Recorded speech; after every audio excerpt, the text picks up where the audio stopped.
নমস্কাৰ ডিজিটেল আসামলৈ আপোনালোক সকলোকে স্বাগতম জনাইছো আজিৰ ভিডিঅ'ত আমি আলোচনা কৰিম আসাম টেটৰ বাবে ইভিএছ পেডাগজি গতিকে পেডাগজি সেকশনৰ 1 নম্বৰ ভিডিঅ'ত আমি আলোচনা কৰিম কিছু ইম্পৰ্টেন্ট কোৱেশ্চন আনসাৰ্স সো এই কোৱেশ্চন আনসাৰ বিলাক আমি প্ৰিভিয়াস ইয়াৰৰ সিটেট এক্সামৰ যিবিলাক কোৱেশ্চন আছিল ইভিএছ পেডাগজি সেই কোৱেশ্চন বিলাকে আমি আলোচনা কৰিম যেহেতু সিটেটৰ যদি আপোনালোকে সিলেবাসখন চাই আৰু আসাম টেটৰ যদি সিলেবাসখন চাই ইয়াৰ যেটো ইভিএছ পেডাগজি প্ৰায় একেই হয় আৰু ইয়াৰ ওপৰত আপোনালোকে যদি 2019 বৰ্ষৰ আসাম টেটৰ কোৱেশ্চন পেপাৰ বিলাক চাই তেনহলে ইয়াৰ যেটো ষ্টেণ্ডাৰ্ড আছিল কোৱেশ্চন পেপাৰ হেতু সিটেটৰ ষ্টেণ্ডাৰ্ডৰ কোৱেশ্চন আহিছিল আসাম টেটৰ গতিকে যদি আমি সিটেটৰ কোৱেশ্চন বিলাক সলভ কৰো তেনহলে আমাৰ বহুত সহায় হ'ব বহুত আইডিয়া আমি পাম যে কেনে ধৰণৰ কোৱেশ্চনছ এক্সামত আহিব পাৰে সো যদিও কোৱেশ্চন বিলাক ইংৰাজীত থাকিব মই অসমীয়াত আপোনাক ট্ৰান্সলেট কৰি দিম আপোনালোকে জাস্ট বুজি পালে হল কনসেপ্ট বিলাক ক্লিয়াৰ থাকিলে আপোনালোকে এনসাৰ বিলাক কৰিব পাৰিব সো পেডাগজিৰ কোৱেশ্চন কমন নাহে গতিকে আপোনালোকে কনসেপ্ট বিলাক বুজি পাব লাগিব তেতিয়া তাৰ যিবিলাক অপচন দিব অপচন বিলাক চাই আপুনি অনুমান কৰিব পাৰিব যে কোনটো ইয়াৰ এনসাৰ হ'ব আৰু অপচন বিলাকো প্ৰায় একে ধৰণৰে দিব বহুত ক্লোজ অপচন দিয়া হয় গতিকে তাৰ পৰা আপুনি শুদ্ধটো বাছিব লাগিব গতিকে এইবিলাক প্ৰেক্টিস কৰিব লাগিব যিমানে কোৱেশ্চন এনসাৰ আপোনালোকে প্ৰেক্টিস কৰিব হিমানে আপোনালোকৰ আইডিয়া হ'ব যে কোনটো শুদ্ধ উত্তৰ হ'ব পাৰে তো যদি আপোনালোকে আগৰ ভিডিঅ'মু চানে লিংক ডেসক্ৰিপচন বক্সত দিয়া আছে তাত গৈ আপোনালোকে আগৰ ভিডিঅ'মু চাব পাৰিব এতিয়া আৰম্ভ কৰিছো আজিৰ ভিডিঅ'টি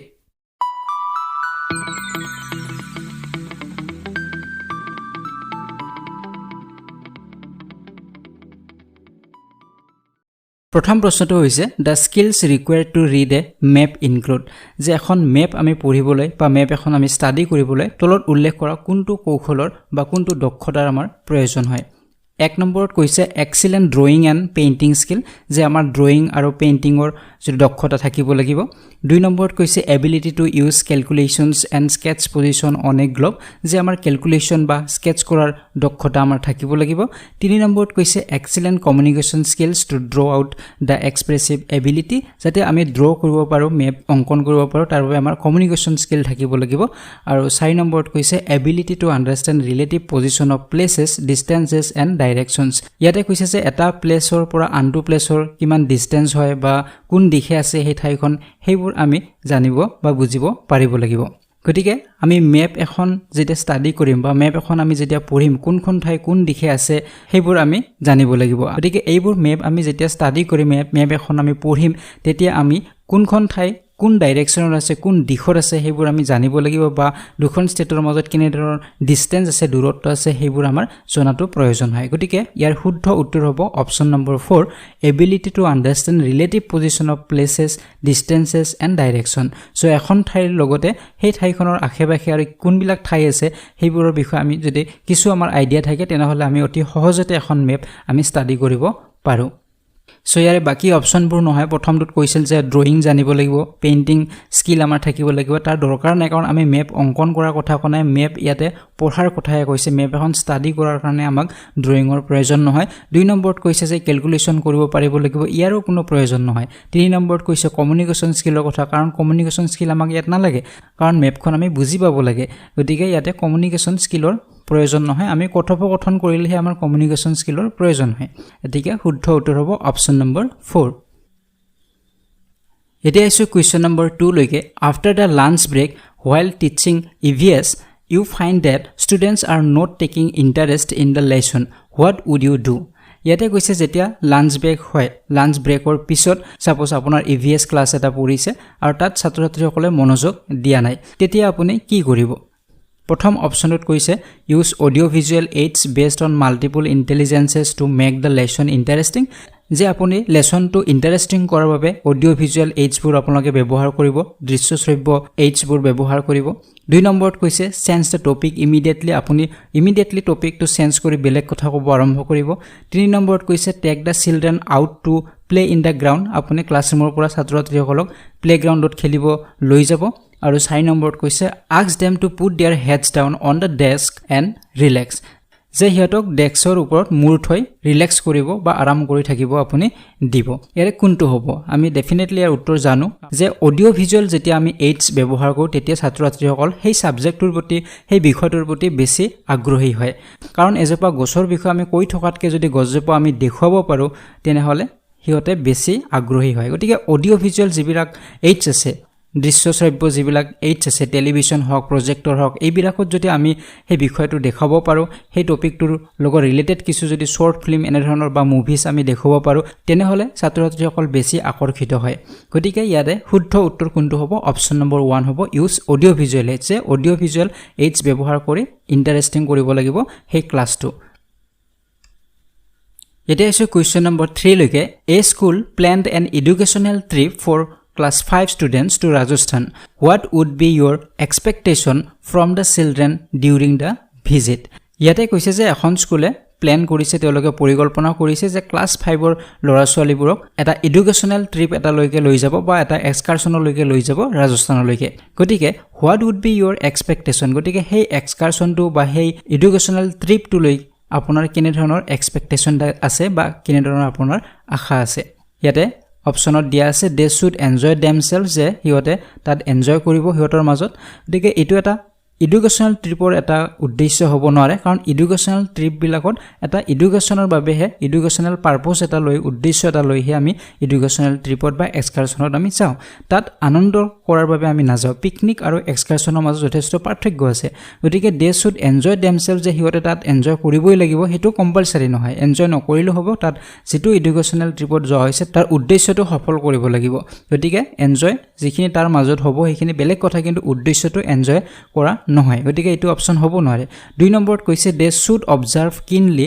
make notes and share their observations with other students and the teacher ইয়াতে কৈছে যে হিয়তে ভালদৰে অবজাৰ্ভ কৰিব লাগিব যে এডুকেশ্যনেল ট্ৰিপত সাপোজ ৰাজস্থানত লৈ গৈছে গতিকে ৰাজস্থানত কেনে ধৰণে মানুহবোৰ আছে তাত কেনে ধৰণৰ ভাষা কয় তেওঁলোকে কি খায় কি পিন্ধে তেওঁলোকৰ সংস্কৃতি কেনে ধৰণৰ তাত কি কি জীবজন্তু আছে এই সকলোবোৰ হিয়তে ভালদৰে অবজাৰ্ভ কৰিব লাগিব এণ্ড মেক নোটস আৰু হিয়তে তাৰ ওপৰত নোটস কিছু বনাব লাগিব and share their observations with other students আৰু হিয়তৰ সেই যি অবজাৰভেশন তাত যি দেখা পালে সেইবোৰ বাকি ছাত্ৰবোৰৰ লগতো শেয়াৰ কৰিব লাগিব আৰু শিক্ষকৰ লগতো শেয়াৰ কৰিব লাগিব যদি কিবা নুবুজা আছে কিবা নজনা কথা আছে শিক্ষকজনক সুধি ল'ব লাগিব গতিকে এইটোৱে ইয়াৰ শুদ্ধ উত্তৰ হ'ব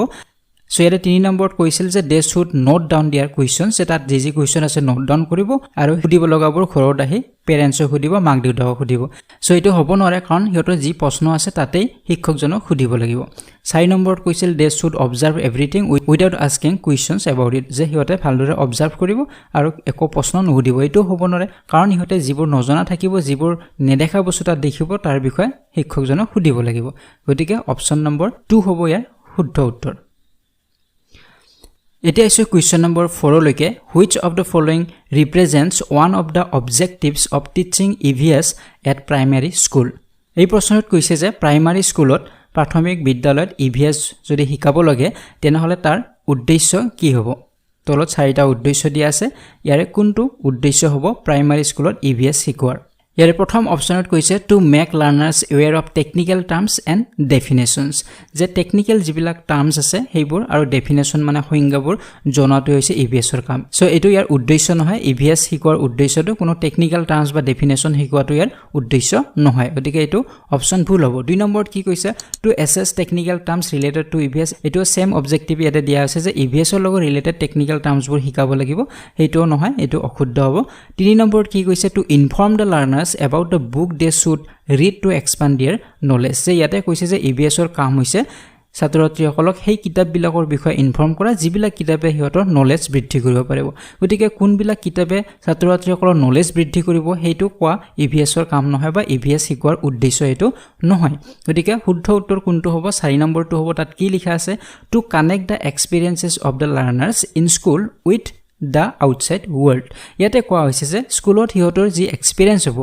ইভিএছৰ ওপৰত বা পৰিবেশৰ ওপৰত হিয়তৰ যিখিনি অভিজ্ঞতা হ'ব স্কুলত সেইখিনি বাহিৰৰ যিখন পৃথিৱী বা বাহিৰত সমাজখনত হিয়তে তাক ব্যৱহাৰ কৰিবলৈ শিকিব লাগিব হেতু হৈছে প্ৰাথমিক স্কুলত ইভিএছ শিকোৱাৰ বা পৰিবেশ শিকোৱাৰ উদ্দেশ্য কাৰণ সাপোজ পৰিবেশৰ আমি পলিউশনৰ বিষয়ে শিকিলো প্ৰদূষণৰ বিষয়ে শিকিলো যে অমুক কৰিলে প্ৰদূষণ হয় বা আমি শিকিলো যে গছ-গছনি কাটিব নালাগে কিন্তু পিছৰ পৰ্যায়ত স্কুলত শিকা সেই কথাখিনি যদি পিছৰ পৰ্যায়ত ছাত্ৰজনে যদি তাক ব্যৱহাৰ নকৰে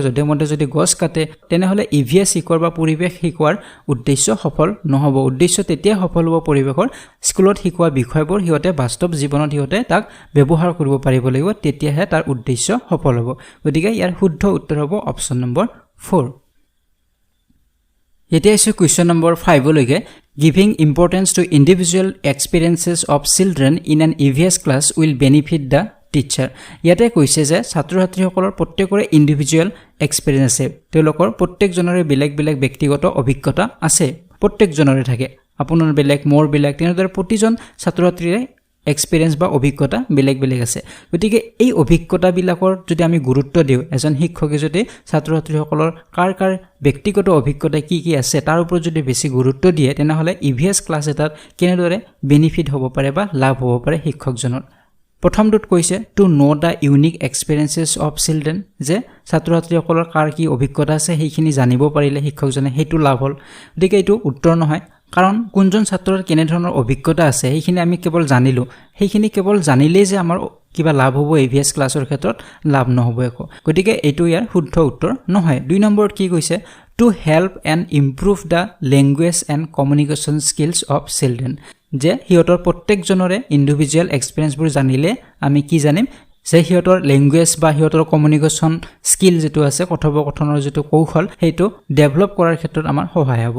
এটো ইয়াৰ উদ্দেশ্য নহয় কাৰণ ইভিএছত আমাৰ ল্যাঙ্গুৱেজ ডেভেলপ কৰা বা কথোপকথন আমাৰ দক্ষতা বৃদ্ধি কৰাটো ইয়াৰ উদ্দেশ্য নহয় গতিকে এটো অপচন হ'ব নোৱাৰে 3 নম্বৰত কি কৈছে to connect the subject to children's experiential world and promote reflection and learning গতিকে এটো হল ইয়াৰ শুদ্ধ উত্তৰ হ'ব যে আমি কানেক্ট কৰিব পাৰিব লাগিব সংযোগ কৰিব পাৰিব লাগিব ছাত্ৰ ছাত্ৰীসকলৰ কি অভিজ্ঞতা আছে সেই অভিজ্ঞতাখিনি যেটো বিষয় আপুনি ইভিএছত শিকাব তাৰ লগত কানেক্ট কৰিব পাৰিব লাগিব যদি আমি ছাত্ৰ ছাত্ৰীসকলৰ ব্যক্তিগত যিখিনি অভিজ্ঞতা এইখিনি নাজানো তেনেহলে সেই বিষয়টো শিকাৰ ক্ষেত্ৰত আমাৰ কিছু প্ৰবলেম হ'ব সাপোজ আপুনি ইভিএছৰ ক্লাছত গৈছে আৰু তাত পানী নামৰ এটা চেপ্টাৰ বা লেসন এটা আপুনি বুজাব এতিয়া প্ৰতিজন ছাত্ৰ ছাত্ৰী যদি আপুনি পানীৰ বিষয়ত হিয়তৰ কি ব্যক্তিগত অভিজ্ঞতা আছে হিয়তৰ ইন্ডিভিজুৱেল এক্সপেৰিয়েন্স কি আছে পানীৰ বিষয়ত হিয়তৰ কি ধাৰণা আছে সকলোৰে ধাৰণা একে নাথাকিব কিছুমানে হয়তো ক'ব যে পানী আমি খাওঁ হেতু ক'ব কিছুমানে ক'ব পানীৰে আমি গা ধো বা এনেদৰে বিভিন্নজনৰ বিভিন্ন অভিজ্ঞতাৰ কথা ক'ব গতিকে সেই অভিজ্ঞতাখিনি আপুনি জনাৰ পিছত আপোনাৰ যেটো লেসন ওয়াটাৰ বা পানী হেতু আপোনাৰ শিকোৱাৰ ক্ষেত্ৰত সুবিধা হ'ব কাৰণ আপুনি গম পালে যে ছাত্ৰ ছাত্ৰীসকলে পানীৰ বিষয়ে কি জানে তেতিয়া আপুনি ভালদৰে হিয়তক কোনবিলাক কথা ক'ব লাগিব বা কেনেদৰে বুজাব লাগিব সকলোবোৰ কথা আপুনি গম পাব গতিকে আমি তেনেদৰে আমাৰ লাভ হয় যেতিয়া আমি ছাত্ৰ ছাত্ৰীসকলৰ ব্যক্তিগত অভিজ্ঞতাবোৰ জানো তেনেহলে আমাৰ বিষয়টো শিকাৰ ক্ষেত্ৰত আমাৰ সুবিধা হয় কাৰণ আমি বিষয়টোৰ লগত হিয়তৰ অভিজ্ঞতাবোৰ আমি কানেক্ট কৰিব পাৰো সংযোগ কৰিব পাৰো গতিকে ইয়াৰে শুদ্ধ উত্তৰ হ'ব অপচন নম্বৰ 3 এতিয়া আছে কুৱেশ্যন নম্বৰ 6 লৈকে to make children aware of different kinds of fuel a teacher can যে আমি ছাত্ৰ ছাত্ৰীসকলক বেলেগ বেলেগ কাইন্ড অফ ফুয়েল আছে আমাৰ ইন্ধন আছে বেলেগ বেলেগ ধৰণৰ সেই ইন্ধন বিলাকৰ বিষয়ে আমি হিয়তক বুজাব লাগে বা হিয়তক দেখুৱাব লাগে গতিকে আমি কেনেদৰে হিয়তক বুজাম বেলেগ বেলেগ যে আমাৰ ইন্ধন আছে সো ইয়াতে চাৰিটা অপচন দিয়া আছে এতিয়া আমি চাব লাগিব যে ইয়াৰ কোনটো অপচন বেছি এপ্ৰোপ্ৰিয়েট হ'ব হয়তো ইয়াৰে প্ৰথমটো আমাৰ শুদ্ধ হ'ব পাৰে দ্বিতীয়টো শুদ্ধ হ'ব পাৰে কিন্তু আমি চাব লাগিব যে কোনটো বেছি এপ্ৰোপ্ৰিয়েট হ'ব প্ৰথম অপচনত কৈছে show pictures of fuels on a chart যে আমি ফুয়েল বিলাকৰ চাৰ্ট আমি দেখুৱাম ছাত্ৰ ছাত্ৰীসকলক আৰু বুজাই দিম যে কোনটো ফুয়েল কি হয় যেনেদৰে আমাৰ এনিমেলছৰ থাকে এইটো টাইগাৰ এইটো এলিফেন্ট এনেদৰে আমি দেখুৱাই দিও ঠিক তেনেদৰে ফুয়েলছৰ ইন্ধনৰ যে এইটো এলপিজি বুলি কয় ইয়াক খৰি বুলি কয় এইটো পেট্ৰল এইটো ডিজেল এনেদৰে আমি ফুয়েলছবোৰ আমি হতক চাৰ্টত দেখুৱাম গতিকে এটো হ'ব পাৰে কিন্তু ইয়াৰ পৰা বিশেষ আমাৰ লাভ নহব ছাত্ৰ ছাত্ৰীসকলক কেৱল হিয়তে ইন্ধন চিনি পাব যে কোনটো ইন্ধনক কি বুলি কোৱা হয় তাৰ ওপৰত হিয়তৰ যিখিনি ডাউটছ থাকিব সেইখিনি থাকি যাব 2 নম্বৰত কি কৈছে এটো চাও ask children to list different fuel যে চিলড্ৰেনবোৰক ছাত্ৰ ছাত্ৰীসকলক কোৱা হ'ব যে বেলেগ বেলেগ যি ফুয়েলছ আছে তাৰ এখন লিষ্ট বনোৱা ইয়াৰ পৰা বিশেষ আমাৰ লাভ নহব হিয়তে ডিফাৰেন্সবোৰ জানিব নোৱাৰিব কোনটো ফুয়েলছৰ কি কাম হেবোৰ হিয়তে জানিব নোৱাৰিব 3 নম্বৰত কি কোৱা হৈছে শো সাম samples of fuels in the class যে ক্লাছৰুমত গৈ কিছু স্যাম্পল আমি দেখুৱাম যে এইটো পেট্ৰল কয় এইটো ডিজেল কয় এনেদৰে আমি দেখুৱাম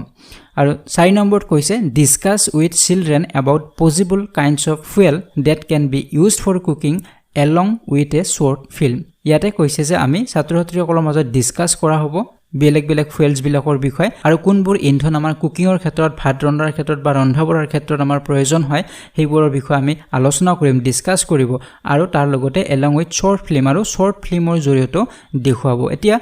কোনটো উত্তৰ হ'ব আমি সকলে নিশ্চয় গম পাইছো উত্তৰ হ'ব অপচন নম্বৰ 4 যদিও 1 নম্বৰটো হ'ব পাৰে কিন্তু তাত কৰি 4 নম্বৰটো সকলোতকৈ যিমান গিটা অপচন আছে সকলোতকৈ বেছি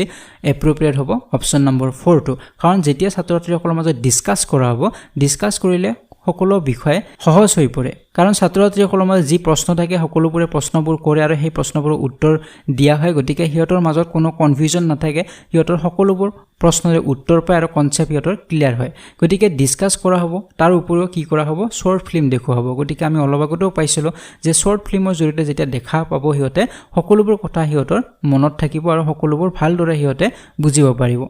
গতিকে এইখিনিতে মনত ৰাখিব লাগিব যে অডিও ভিজুৱেল মাধ্যমত আমি যিবোৰ ছাত্ৰ-ছাত্ৰীসকলক টিচিং কৰিম বা যিবিলাক শিকাম সেইবোৰ হিহঁতৰ বেছি দিনলৈ মনত থাকে আৰু সহজতে হিহঁতে বুজিব পাৰে কাৰণ আমি লেকচাৰ মেথডৰ জৰিয়তে বুজাই থাকিলে হিহঁতে ভালদৰে বুজিব নোৱাৰে কিন্তু দেখুৱাই দিলে হিহঁতে ভালদৰে বুজিব পাৰে গতিকে ইয়াৰ শুদ্ধ উত্তৰ হ'ব অপচন নম্বৰ 4 এতিয়া আছে কোৱেশ্চন নম্বৰ 7 লৈকে The use of poems and storytelling to explain concepts in an EVS class helps to ইয়াতে কৈছে যে EVSৰ ক্লাছত পৰিবেশৰ ক্লাছ এটাত কেতিয়াবা কিছুমান কনসেপ্ট এক্সপ্লেইন কৰাৰ বাবে আমি কবিতাও ব্যৱহাৰ কৰিব পাৰো বা ষ্টৰী টেলিংও কৰিব পাৰো সাধু কথাও আমি ক'ব পাৰো গতিকে এই পয়েমছ বা ষ্টৰী টেলিং বা সাধু কথা কোৱাটোৱে কিনেদৰে EVSৰ ক্লাছ এটাত সহায় কৰিব পাৰে প্ৰথম অপচনত কৈছে make the lesson enjoyable and interesting যে লেসনটো এনজয়েবল হয় ইন্টাৰেষ্টিং হয় গতিকে এইটো উদ্দেশ্য নহয় এটা লেসনক এনজয় কৰাৰ বাবে বা ইন্টাৰেষ্টিং বনোৱাৰ বাবে যে পয়েম আৰু ষ্টৰী টেলিং কৰিব হেতু উদ্দেশ্য হ'ব নোৱাৰে দুই নম্বৰত কি কৈছে promote students ability to imagine and explore the nature of the world at the local and the global levels এটো ইয়াৰ শুদ্ধ উত্তৰ হয় কাৰণ কবিতা বা ষ্টৰী টেলিংৰ জৰিয়তে ল'ৰা-ছোৱালীয়ে কি কৰিব পাৰে ইমেজিন কৰিব পাৰে কল্পনা কৰিব পাৰে হিহঁতে কল্পনা কৰিলে সাপোজ বৰষুণৰ ওপৰত যদি এটা কবিতা হয় তেনেহলে বৰষুণখিনি ছাত্ৰ-ছাত্ৰীসকলে কল্পনা কৰিব পাৰিব ঠিক তেনেদৰে পৰ্বতৰ ওপৰত যদি এটা কবিতা হয় পৰ্বতখন ছাত্ৰ-ছাত্ৰীসকলে নিজে কল্পনা কৰি ল'ব মনৰ ভিতৰত সেই পৰ্বতখন আঁকি ল'ব গতিকে EVSৰ যেতিয়া ক্লাছ এটা চলিব তাত যদি আমি ষ্টৰী টেলিং কৰো কোনোবা এখন পৰ্বতৰ বিষয়ে সাধু কথা এটা যদি কওঁ তেনেহলে সেই পৰ্বতখন হিহঁতৰ মনৰ মাজত আঁকি ল'ব পাৰিব গতিকে ইয়াৰ জৰিয়তে কি হয় EVSৰ কিছুমান জটিল বিষয় বা জটিল কনসেপ্ট কিছুমান বুজাওৰ ক্ষেত্ৰত যথেষ্ট সহায়ক হয় আৰু আমি সকলোৱে জানো যে প্ৰাইমাৰী লেভেলৰ ছাত্ৰ-ছাত্ৰীসকলে পয়েম আৰু ষ্টৰী টেলিং সাধু কথা এইবোৰ যথেষ্ট ভাল পায় গতিকে সাধু কথাৰ জৰিয়তে যদি আমি এটা বিষয় ক'ব পাৰো হিহঁতক এনভায়ৰনমেন্টেলৰ বা পৰিবেশৰ তেনেহলে হিহঁতে সহজতে সেই কথাখিনি আয়ত্ত কৰি ল'ব পাৰিব এতিয়া আছে কোৱেশ্চন নম্বৰ 8 লৈকে which of the following statements about assignments is correct যে তলত এছাইনমেন্টৰ ওপৰত কেইটামান ষ্টেটমেন্ট দিয়া আছে কোনটো ষ্টেটমেন্ট ইয়াৰে শুদ্ধ হয় প্ৰথমটোত কৈছে assignments need to be given as class work followed by homework every day to provide variety and practice ইয়াতে কৈছে যে assignmentবোৰ class work হিচাপে দিব লাগে বা homework হিচাপে দিব লাগে সদায় দিব লাগে আৰু বেলেগ বেলেগ ধৰণৰ homework দিব লাগে প্ৰেক্টিস কৰাৰ বাবে গতিকে এই ষ্টেটমেন্টটো assignmentor লগত ৰিলেটেড নহয় দুই নম্বৰত কি কৈছে যে assignment should be the only method of assessment যে assessmentor বা মূল্যাঙ্কনৰ একমাত্ৰ পদ্ধতি হৈছে assignmentor বাদে আৰু বেলেগ পদ্ধতিৰে আমি ছাত্ৰ-ছাত্ৰীসকলক মূল্যায়ন কৰিব নোৱাৰো এটো অশুদ্ধ কাৰণ আমি আগতে পাইছো মূল্যায়নৰ বিভিন্ন প্ৰকাৰে আমি মূল্যায়ন কৰিব পাৰো গতিকে assignmente যে একমাত্ৰ হয় only বুলি কৈছে only method গতিকে only method নহয় হয় assignmentor জৰিয়তে আমি মূল্যায়ন কৰিব পাৰো কিন্তু এইটোৱে একমাত্ৰ নহয় গতিকে এই অপচনটো অশুদ্ধ 3 নম্বৰত কোৱা হৈছে assignments provide learners an opportunity to search for information construct their own ideas and articulate them এই অপচনটো শুদ্ধ হয় কাৰণ ইয়াতে কি কৈছে assignments provide learners an opportunity to search for information যে ছাত্ৰ-ছাত্ৰীসকলে ইনফৰমেশন কালেক্ট কৰিব পাৰে সাপোজ এটা বিষয়ৰ ওপৰত হিহঁতক assignment লিখিব দিয়া হল সেই বিষয়টোৰ ওপৰত হিহঁতে ইনফৰমেশনবোৰ প্ৰথমতে কালেক্ট কৰিব গতিকে সেই ইনফৰমেশনবোৰ কালেক্ট কৰোতে হিহঁতে যথেষ্ট নলেজ হ'ব হিহঁতে বহুত ষ্টাডি কৰি ইনফৰমেশন কালেক্ট কৰিব গতিকে তাৰ জৰিয়তে হিহঁতৰ কিছু জ্ঞান অৰ্জন কৰিব পাৰিলে তাৰ পিছত কি কৰিব কনষ্ট্ৰাক্ট देयर অন আইডিয়াস আৰু সেই তথ্যবোৰ হিহঁতে নিজৰ ভাষাত লিখিব চেষ্টা কৰিব বা তাত কিছুমান নিজৰ কথাও তাত লিখিব গতিকে কনষ্ট্ৰাক্ট কৰিব হিহঁতৰ নিজৰ যি আইডিয়া আছে সেই আইডিয়াবোৰ তাত কনষ্ট্ৰাকচন হ'ব গতিকে এইটো হৈছে এছাইনমেন্ট এটাৰ উদ্দেশ্য যে এছাইনমেন্ট লিখিব দিলে ছাত্ৰ-ছাত্ৰীসকলক হিহঁতে ইনফৰমেশন কালেক্ট কৰিব পাৰিব আৰু ইনফৰমেশনবোৰ লৈ কেনেদৰে নিজৰ আইডিয়াৰ জৰিয়তে লিখিব লাগে বা নিজৰ মতে লিখিব লাগে হেতু হিহঁতে শিকিব পাৰে গতিকে ইয়াৰ শুদ্ধ উত্তৰ হ'ব অপচন নম্বৰ 3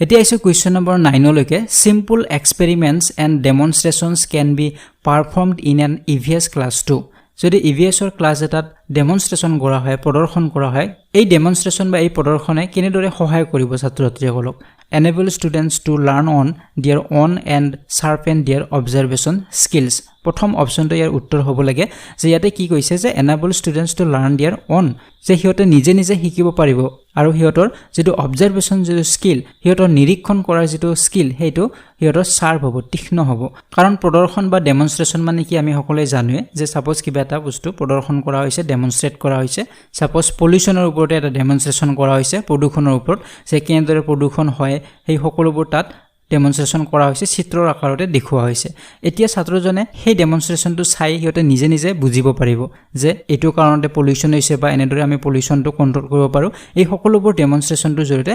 গম পাব গতিকে এটো হিয়তে নিজে নিজে কৰিলে নিজে নিজে হিয়তে বুজিবলৈ চেষ্টা কৰিছে সেই ডেমনস্ট্ৰেচনটোৰ পৰা সেই প্ৰদৰ্শনটোৰ পৰা গতিকে ইয়াতে সেই কথাটোৱে কৈছে যে enable students to learn their own হিয়তে নিজে নিজে লাৰ্ন কৰিব পাৰিব নিজে নিজে হিয়তে শিকিব পাৰিব তাৰ কাৰণে বেলেগৰ সহায় ল'ব নালাগে সেই ডেমনস্ট্ৰেচনটো চাই নিজে হিয়তে আয়ত্ত কৰিব পাৰিব আৰু অবজাৰভেশন যেটো স্কিল কেনেদৰে অবজাৰ্ভ কৰিব লাগে কেনেদৰে নিৰীক্ষণ কৰিব লাগে বস্তুবোৰ সেই স্কিলটো হিয়তৰ বেছি শক্তিশালী হ'ব গতিকে প্ৰথম অপচনটো ইয়াৰ শুদ্ধ উত্তৰ হয় 2 নম্বৰত কৈছিলে যে follow what is being done in the senior classes যে সিনিয়ৰ ক্লাছেছ কি হ'ব এটো ফলো কৰিব এটো কোনো মিন নকৰে ইয়াৰ লগত ৰিলেটেড নহয় এটো 3 নম্বৰত কৈছিলে discuss ideas and record and analyse observations on the basis of question raises by students যে ষ্টুডেণ্টছবোৰে যিবোৰ কুৱেশ্যন কৰিব তাৰ বেচিছতে অবজাৰভেশন কৰিব এটো নহয় ষ্টুডেণ্টছে কুৱেশ্যন কৰাৰ ওপৰত অবজাৰভেশন নকৰে হিয়তে ডেমনস্ট্ৰেচন বা প্ৰদৰ্শনত যি দেখা পাব সেই বস্তুটো হিয়তে অবজাৰ্ভ কৰিব হেটো এনালাইজ কৰিব তাৰ পিছত যদি কোনোবাই কিবা কুৱেশ্যন সুধিব তাৰ উত্তৰ হিয়তে নিজে নিজে দিব পাৰিব যদি ভালদৰে অবজাৰ্ভ কৰিব পাৰে সেই প্ৰদৰ্শনীটো আৰু 4 নম্বৰত কৈছিলে control students to maintain discipline in the class যে ডেমনস্ট্ৰেচনৰ ফলত ছাত্ৰ-ছাত্ৰীসকলে ক্লাছৰুমত ডিসিপ্লিন মেইনটেইন কৰিব পাৰিব বা তা কন্ট্ৰোল কৰিব পাৰিব গতিকে ইয়াৰ উদ্দেশ্য এটোও নহয় যে ক্লাছৰুমত ছাত্ৰ-ছাত্ৰীসকলক কন্ট্ৰোল কৰাৰ বাবে প্ৰদৰ্শনী বা ডেমনস্ট্ৰেচন কৰা নহয় এতিয়া ইছু কুৱেশ্যন নম্বৰ 10 লৈকে at the primary stage assessment should consist of যে প্ৰাইমাৰী লেভেলত এছেছমেন্ট বা মূল্যাংকনটো কেনে ধৰণৰ হোৱা উচিত হয় প্ৰথম অপচনত কৈছে continuous and unstructured teacher observations to be shared with learners and parents এইটো ইয়াৰ শুদ্ধ উত্তৰ হয় যে আমি অলৰেডি পাইছিলো সিসি এৰ বিষয়ে আমি আলোচনা কৰিছো এটা ভিডিও আছে তাৰ ওপৰত কন্টিনিউয়াছ কম্প্ৰিহেনসিভ ইভালুৱেচন যাক অসমীয়াত কোৱা হয় অবিৰত আৰু সামগ্ৰিক মূল্যায়ন গতিকে ছাত্ৰ-ছাত্ৰীসকলক অবিৰতভাৱে হিয়তক মূল্যায়ন কৰিব লাগিব যে শ্ৰেণী চলি থকা সময়তে হিয়তক মূল্যায়ন কৰি থাকিব লাগিব হিয়তে কি বুজি পাইছে বুজি পোৱা নাই হেবোৰ হিয়তৰ পৰীক্ষা লৈ থাকিব লাগিব প্ৰতিটো লেসন প্ৰতিটো চেপ্টাৰৰ অন্তত হিয়তক ইভালুৱেট কৰি থাকিব লাগিব গতিকে ইয়াক কোৱা হয় কন্টিনিউয়াছ এণ্ড কম্প্ৰিহেনসিভ ইভালুৱেচন যে বছৰৰ শেষত এটা পৰীক্ষা পতা হ'ব আৰু হিয়তক এছেছমেন্ট কৰা হ'ব মূল্যাংকন কৰা হ'ব হেটো নহয় কন্টিনিউয়াছলি কৰিব লাগিব আৰু কম্প্ৰিহেনসিভ হ'ব লাগিব সকলোবোৰ দিশে হিয়তৰ এছেছমেন্ট কৰিব লাগিব অকল পঢ়া শুনা নহয় পঢ়া শুনাৰ ওপৰত হিয়তৰ খেলা ধুলা নাচ গান ফিজিক্যাল মেন্টাল সকলোবোৰ দিশৰে তাত মূল্যাংকন হ'ব লাগিব গতিকে প্ৰথম যেটো অপচন হেটো ইয়াৰ শুদ্ধ উত্তৰ হ'ব যে প্ৰাইমাৰী লেভেলত এছেছমেন্টটো কন্টিনিউয়াছ কম্প্ৰিহেনসিভ ইভালুৱেচন হ'ব লাগে মানে সিসি হ'ব লাগে আৰু তাৰ ওপৰত ইয়াতে কৈছে যে শেয়াৰ্ড উইথ লাৰ্নাৰ্ছ এণ্ড পেৰেণ্টছ যে লাৰ্নাৰ্ছৰ লগত সেই এছেছমেন্টটো সেই মূল্যাংকনটো শেয়াৰ কৰিব লাগিব ছাত্ৰ-ছাত্ৰীসকলৰ মাজত ক'ত কি অভাৱ আছে হেবোৰ তাৰ লগতে পেৰেণ্টছৰ লগতো শেয়াৰ কৰিব লাগিব যে তেওঁৰ ল'ৰা বা ছোৱালীৰ ক'ত কি অসুবিধা হৈ আছে বা কেনেদৰে আগবাঢ়িব লাগিব সেই বিষয়ে পেৰেণ্টছৰ লগতো অৱগত কৰাটো প্ৰয়োজন এতিয়া ইছু কুৱেশ্যন নম্বৰ 11 লৈ প্ৰশ্নটো হৈছে as a EVS teacher you plan to take the students to the zoo which of the following activities would you not allow the students to undertake এই প্ৰশ্নত কৈছে যে আপুনি ইভিএছৰ শিক্ষক হয় আৰু আপুনি প্ল্যান কৰিছে যে ছাত্ৰ-ছাত্ৰীসকলক জু লৈ যাব চিৰিয়াখানালৈ লৈ যাব এতিয়া প্ৰশ্নটো হৈছে যে ছাত্ৰ-ছাত্ৰীসকলক আপুনি তলত উল্লেখ কৰা কোনটো কাম কৰিব নিদিব চাৰিটা ইয়াতে কাম দিয়া আছে ইয়াৰ কোনটো কাম ছাত্ৰ-ছাত্ৰীসকলক আপুনি সেই জুত কৰিব নিদিব ইয়াৰ সঠিক উত্তৰটো আপোনালোকে কমেন্ট বক্সত কমেন্ট কৰিব অপচন কেইটা হৈছে collect photographs of the animals they expect to see at the zoo 2 নম্বৰত কৈছে take their drawing books along with them to draw what they see at the zoo 3 নম্বৰত কৈছে take along lots of eatables for the animals at the zoo আৰু 4 নম্বৰত কৈছে try to find out the food taken up by different animals at the zoo গতিকে শুদ্ধ উত্তৰটো আপোনালোকে comment বক্সত কমেন্ট কৰিব তো আজিৰ ভিডিঅ'টিত আমি 10টা কুৱেশ্যন আলোচনা কৰিলো পৰৱৰ্তী ভিডিঅ'ত আমি আন কিছু কুৱেশ্যন আলোচনা কৰিম তো যদি ভিডিঅ'টি ভাল পাইছে লাইক আৰু শেয়াৰ কৰিব যদি চেনেলটি সাবস্ক্ৰাইব কৰা নাই তেনেহলে চেনেলটি সাবস্ক্ৰাইব কৰক আৰু কাষতে থকা বেল আইকনটো প্ৰেছ কৰি দিব so see you in the next one thank you